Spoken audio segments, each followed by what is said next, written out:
Hello and welcome to the management classes. आज इस video में हम लोग एडाप्टिव एक्सपेक्टेशन हाइपोथेसिस को डिस्कस करेंगे। देखिए, ये एक इकोनॉमिक थ्योरी है, एक हाइपोथेसिस है जो ये कहती है कि people base there expectations of inflation on the past inflation rate. ये थ्योरी कहती है कि जो लोग हैं, जो कंज्यूमर हैं, जो बिजनेसमैन हैं, वो जो इन्फ्लेशन को एक्सपेक्ट करते हैं, यानी अगले साल का जब हम एक्सपेक्टेशंस करते हैं, अगले साल कितना इन्फ्लेशन होगा, जब वो इस बात को सोचते हैं तो वो अपने इस आइडिया को बेस करते हैं पिछले साल के इन्फ्लेशन पर। उन्होंने देखा कि पिछले साल 10% इन्फ्लेशन था, अब भी 10% होगा। ठीक है, ये थ्योरी इस बात को कहती है, यानी ये थ्योरी के हिसाब से हम अपनी पास्ट इवेंट्स को बहुत ज्यादा इंपॉर्टेंस देते हैं और हम अपनी पास्ट जो हमारा एक्चुअल इन्फ्लेशन था और जो हमने एक्सपेक्ट किया था उसको इस साल में एडजस्ट करके आगे हम उसको एक्सपेक्ट करते हैं। आप मानकर चलते हैं कि इस साल हम जब कर रहे हैं, अगले साल का एक्सपेक्टेशन जब हम इस साल कर रहे हैं तो हम ये मानते हैं कि साहब पिछले साल कितना था उतना होगा। एक बात तो, दूसरी बात हम ये कहते हैं कि पिछले साल हमने कितना एक्सपेक्ट किया था और कितना एक्चुअल इन्फ्लेशन था, उन दोनों के डिफरेंस को इस वाले में एडजस्ट किया जाता है। इसीलिए ये हाइपोथेसिस कहता है कि people revise their expectation in each period. हर साल वो 10% ही एक्सपेक्ट नहीं करते रहते हैं, वो रिवाइज करते हैं according to the degree of error in their previous expectation. Suppose कर लीजिए आपने एक्सपेक्ट किया था 10%, ठीक है, लेकिन एक्चुअल में आपको देखा आपने तो आपको मिला 12%, तो डिफरेंस कितना आ गया? 2% का डिफरेंस, 2% का डिफरेंस है। तो अब जब आप आगे का एक्सपेक्ट करेंगे तो आप इस 10% के साथ इस 2 को एडजस्ट करेंगे। 2 डायरेक्ट नहीं करते, हम 12 नहीं करेंगे इसको कि साहब 12% होगा। इसके लिए एक तरीका है जो मैं फॉर्मूला डिस्कस करूंगा तो बताऊंगा। होता यह है कि हम एग्जैक्टली 12 अगले साल के लिए हम 12 को एक्सपेक्ट नहीं करेंगे, हम ये मान के चलेंगे कि कहीं 10 to 12 के बीच में होगा।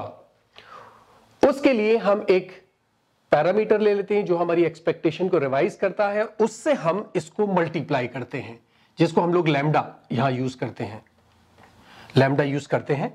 तो वो जब मैं फॉर्मूला डिस्कस करूंगा तब उसको बताऊंगा।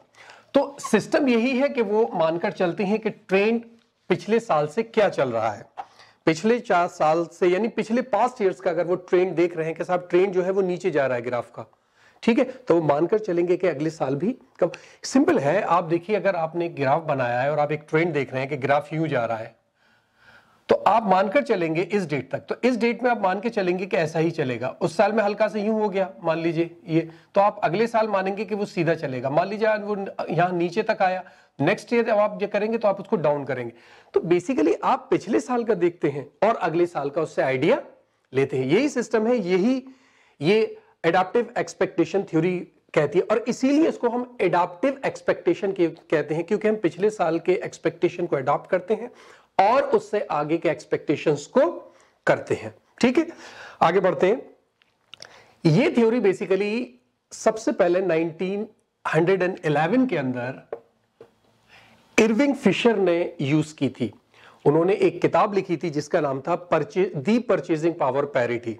उसके अंदर सबसे पहले उन्होंने इस थ्योरी को यूज किया था। उसके बाद ये 1940s और 50s के अंदर बहुत ज्यादा डेवलप हुई। आगे चलते चलते 1956 के अंदर फिलिप केगन ने एक किताब लिखी जिसका नाम था the monetary dynamics of hyper inflation. उन्होंने इसको यूज किया और जनरली जो बहुत पॉपुलर हुई और हम लोग भी यूज करते हैं वो यही वाली थ्योरी दी हुई है मिल्टन फ्रीडमैन की, जिन्होंने 1957 के अंदर एक किताब लिखी थी जिसका नाम था the theory of consumption function. उसके अंदर इन्होंने इसको डिस्कस किया था। ठीक है, अब इसके फॉर्मूले की बात करें कि हम कैसे इस एक्सपेक्टेशन को कैलकुलेट करते हैं।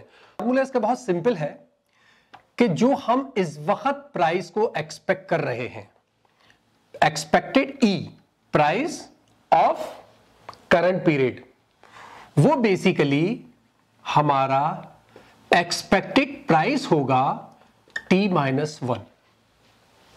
जो हम अभी एक्सपेक्ट कर रहे हैं अगले साल का, वो वही होगा जो हमने पिछले साल एक्सपेक्ट किया था इस साल का। ठीक है, लेकिन कुछ डिफरेंसेस भी आते हैं। जैसे मैंने एग्जांपल लिया था, मान के चलिए कि साहब हमने 10 एक्सपेक्ट किया था लेकिन एक्चुअल हमें 12 मिला, यानी 2 का डिफरेंस आया, है ना। तो वो एक एरर था जो हमने एक्सपेक्ट किया, और जो रियल था उसके अंदर एक एरर था। उस एरर को अब हम इस साल एडजस्ट करके आगे एक्सपेक्ट करेंगे ना, वरना हमेशा गलती होती चली जाएगी। तो हम क्या करेंगे कि प्लस करेंगे डिफरेंस है कि जो हमें एक्चुअल मिला पिछले साल जो हमें एक्चुअल मिला t-1, और जो हमने पिछले साल t-1 में एक्सपेक्ट किया था।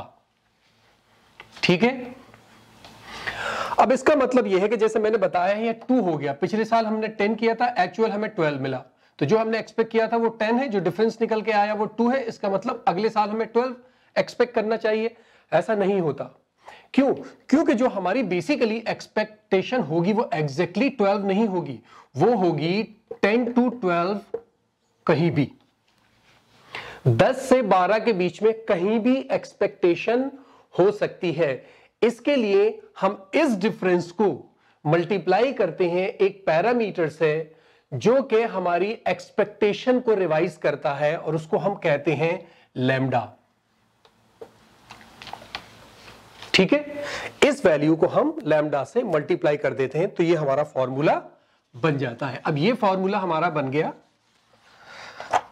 एडाप्टिव एक्सपेक्टेशन हाइपोथेसिस का। ठीक है, अच्छा मैं यहां पर एक बात और बता दूं चलते इसको बताते में, कि आपने कहीं कहीं फॉर्मूला देखा होगा ET x t-1, और फिर ये E और X में वैल्यू चलेंगी।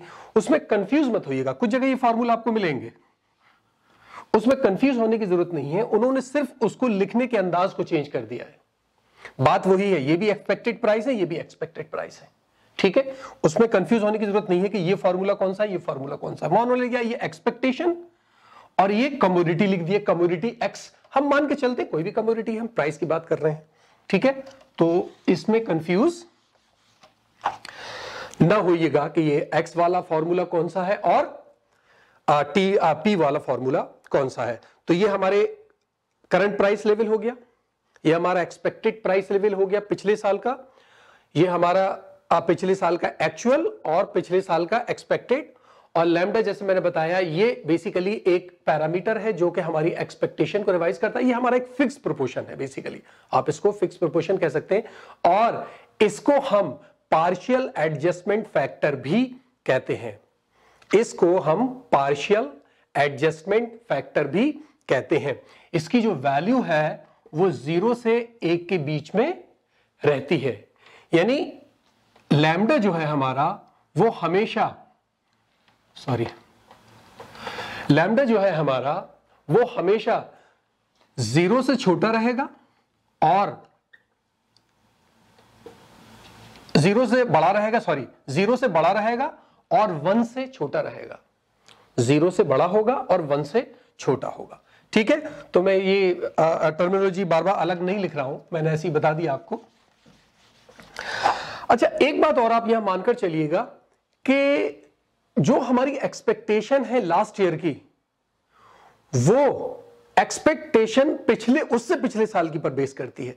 यानी हर साल जब से हमने फ्यूचर को एक्सपेक्ट करना शुरू किया, हर साल हम जो एक्सपेक्ट कर रहे हैं वो बेस कर रही है पिछले साल पे, पिछले साल की उससे पिछले साल पे, उससे पिछले साल की उससे पिछले साल पे। इसका मतलब यह है, क्योंकि हर साल हम एरर को एडजस्ट कर देते हैं, तो इसका मतलब यह है कि अब जब से हमने एक्सपेक्ट करना शुरू किया है, जब से अब तक और आगे तक सारी एक्सपेक्टेशन इस फॉर्मूले में रिफ्लेक्ट करती हैं, यानी सबका असर इन पर आता है।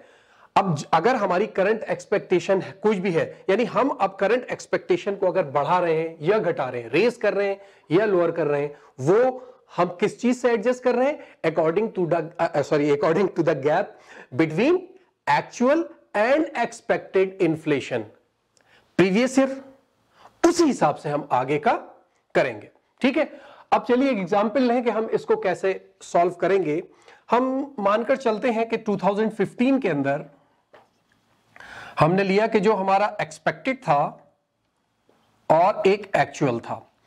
यही वाला हम फॉर्मूला जो हम वो एग्जांपल लेके चल रहे हैं हम उसी को चल रहे हैं कि हमने जो एक्सपेक्ट किया था वो 10% किया था और जो हमें एक्चुअल मिला था वो 12% मिला था। डिफरेंस कितना निकल कर आ गया? डिफरेंस जो निकल कर आया वो 2% का। ये क्लियर है, ये हम बार बार अपने करते चले आ रहे हैं, तो इसमें कोई खास प्रॉब्लम नहीं है। अब हम ये मानकर चलेंगे कि जो हमारा एरर आएगा वो 10 to 12 के बीच में कहीं भी आएगा। एरर से मतलब ये कि जो हमारी अगली एक्सपेक्टेशन होगी वो 10 से 12 के बीच में कहीं भी हो सकती है। ये बात क्लियर हो गई।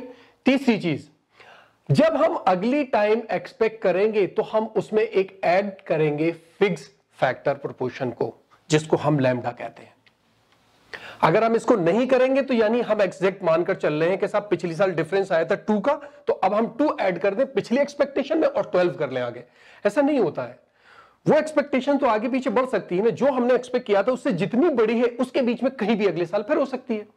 ठीक है, तो हम अज्यूम करके चलते हैं कि ये जो हमारा fix proportion of the difference है वो सपोज कर लीजिए हमने ले लिया 0.5%, हमने उसको 0.5 मान लिया। ये बल्कि इसको मैं लिख ही दूं लैम्डा की वैल्यू। हम सपोज किया हमने लैम्डा जो है वो 0.5% है। ठीक है, अब तक ही हो गया। अच्छा, दूसरी चीज, अब हम क्या करेंगे? 2016 की एक्सपेक्ट करेंगे। 2016 में जब हम इनको एक्सपेक्ट करेंगे तो हम मान के चलेंगे कि वो 10 से 12 के बीच में कहीं भी हो सकता है। अब फर्दर हम यहां पर अब ये मान लें कि जो एक्चुअल हर साल आता है, एक्सपेक्ट कर हम अज्यूम करके चल रहे हैं, जो एक्चुअल हर साल होता है वो बेसिकली 12 ही होता है। ये हमने सिर्फ सिंपलिसिटी के लिए अज्यूम किया है, वरना एक्चुअल जो आपको मिले आप वो डालिए। हमने तो अपने फॉर्मूले को सिंपल करने के लिए इसको कर लिया है, वरना आप देखिए एक्चुअल क्या मिला उसको डालिए, डेटा तो आपके पास होगा। इसमें कंफ्यूज होने की जरूरत नहीं है कि आपने इसको अज्यूम कर लिया। अज्यूम सिंपलिसिटी के लिए क्या है, वरना आप जो एक्चुअल आपको डेटा में मिला है वो उठा के डाल दीजिए। ठीक है, अब हम इसको इन वैल्यूज को इस फॉर्मूले के अंदर पुट करेंगे और देखेंगे कि क्या आ रहा है।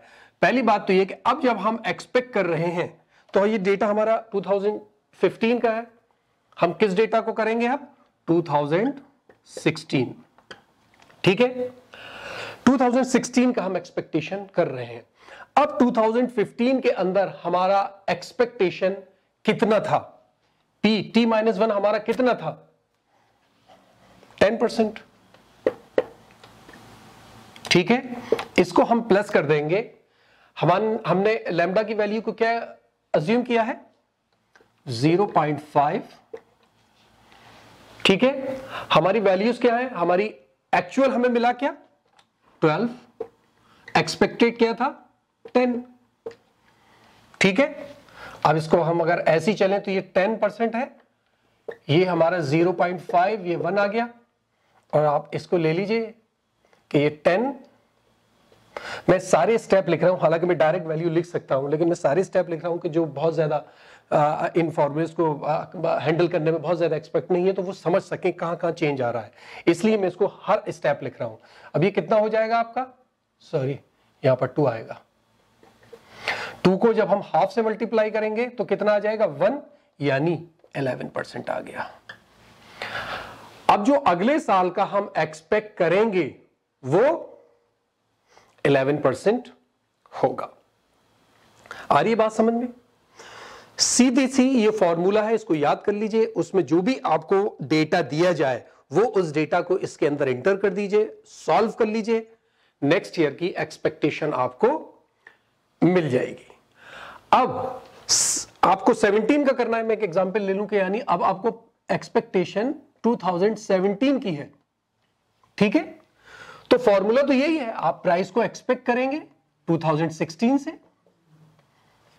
ठीक है, लैम्डा से मल्टीप्लाई करके फिर ये वैल्यू डालेंगे आप। प्राइस जो एक्चुअल आपको मिला होगा 2016 के अंदर माइनस जो आपका एक्सपेक्टेड प्राइस था 2016 के अंदर, ये 17 का निकल गया।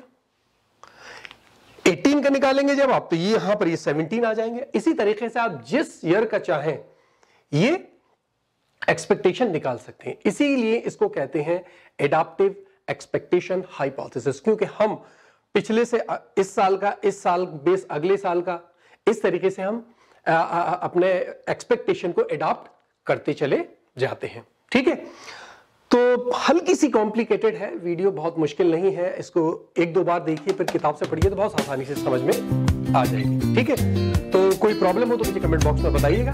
इस वीडियो में इतना ही। Thank you so much.